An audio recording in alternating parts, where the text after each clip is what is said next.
How do you assess the package that the House put together at this stage? Does this look like good corporate tax reform that will actually benefit workers ultimately, in your view? I think corporate tax reform done well absolutely could expand economic growth, could raise wages, could benefit workers. But a key test for that is whether or not it's adding to the deficit. If it's adding to the deficit, you're going to claw back a lot of those benefits over time as you crowd out, drain capital away from productive activities. And so I think the House bill with its $1.5 trillion tax price tag would end up hurting growth and eventually lowering wages as well. So it's about the deficit, but if you just were to look at it in isolation, you do think that the theory is sound, or that it potentially could be sound, that tax cuts would trickle down to workers. Does that mean that we should cut taxes for corporations and then offset them somewhere else?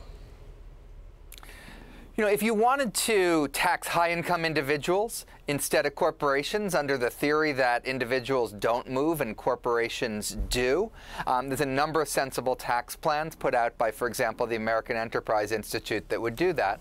But what this bill in the House does is the opposite of that. It cuts taxes for corporations and it cuts taxes for high-income individuals. And the only tax increases it has are, for the most part, on the middle class. Jason, people have been warning about the deficit for a long time. This idea that crowding out, or that we're going to have to make up for it at some point. But it doesn't ever seem to come to fruition. There's never shown any rate sensitivity, never any pushback from the bond market or anything like that. Why is that? Well, first of all, we've done a number of things about the deficit in recent years. The Affordable Care Act cut the deficit in the second decade by $1 trillion. We raised tax rates on high-income households at the beginning of 2013. We did the Budget Control Act, which I think actually cut discretionary spending too much. But we've been actually passing a lot of legislation that cuts spending and raises taxes. And I think that's part of why you haven't seen that sensitivity in the bond market. If we went 8 years and all we did was legislation like this, $1.5 trillion on the debt here, $1.5 trillion on the debt there, I think that would start to have an effect. You talk about how there's potential for a good corporate tax reform package to raise wages and help boost the economy. What about a well-designed personal tax cut? Does that exist, and what would it look like? I think there is much less growth potential on the individual side. I think you can focus on simplicity there. I think you can focus on reducing some distortions, for example, the mortgage interest deduction. I think that was a pretty courageous step of the House to limit that deduction in the bill, and I agree with them on that. But I don't think you get a whole lot of growth out of individual tax reform. And just look at this bill. They're not really cutting rates, and getting rid of the state and local deduction actually raises effective marginal rates on a lot of households. Yeah, but it's something the Trump administration has been talking about, right? That simplicity, putting it on a postcard. And it's hard to pass a tax reform if you don't have any rate cuts, because people expect a lower tax bill.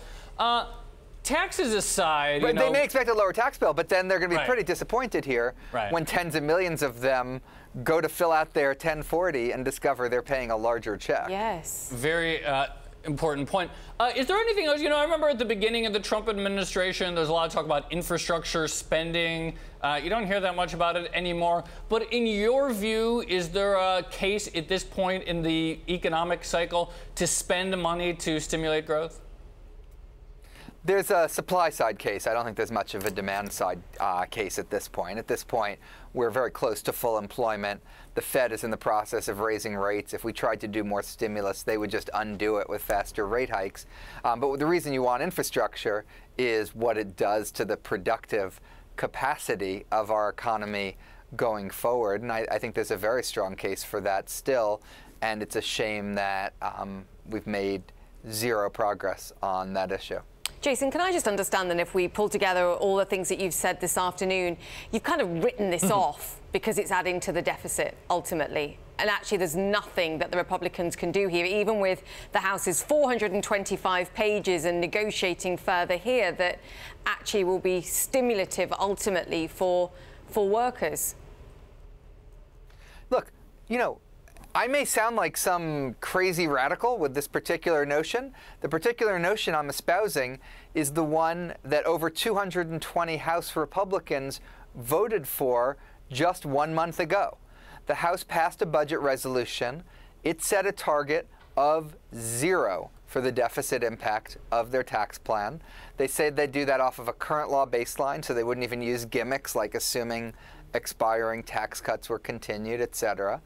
Then what happened was the Senate came and passed something very different with a $1.5 trillion target, and then the House just followed suit and ratified what the Senate had done. So all I'm saying is, let's go back to where this debate was as recently as a month ago, when Speaker Ryan himself was saying we should be paying for this.